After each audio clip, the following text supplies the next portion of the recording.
শেষ করার পরে একবার বলতে হয় আল্লাহু আকবার, তারপর তিনবার বলতে হয় আস্তাগফিরুল্লাহ আস্তাগফিরুল্লাহ আস্তাগফিরুল্লাহ। একবার বলতে হয় আল্লাহুম্মা আনতাস সালাম ওয়া মিনকাস সালাম তাবারাকতা ইয়া যাল জালালি ওয়াল ইকরাম।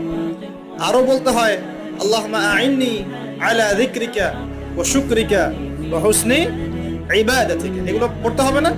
গুরুত্বপূর্ণ সুন্নত। যখন সুন্নতের উপর আমল না করব তখন তো সারা জীবনে সুন্নত প্রতিষ্ঠা হবে না। তারপরে একবার আয়াতুল কুরসি পড়তে হয়।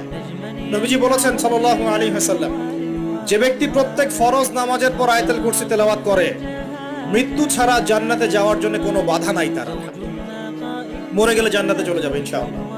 এরপরে আরো আছে আল্লাহুম্মা লা মানিআ লিমা আ'তাইত ওয়া লা মু'তিয়া লিমা মানা'ত ওয়া লা ইয়ানফা'ু যাল জাদ্দি মিনকাল জাদ।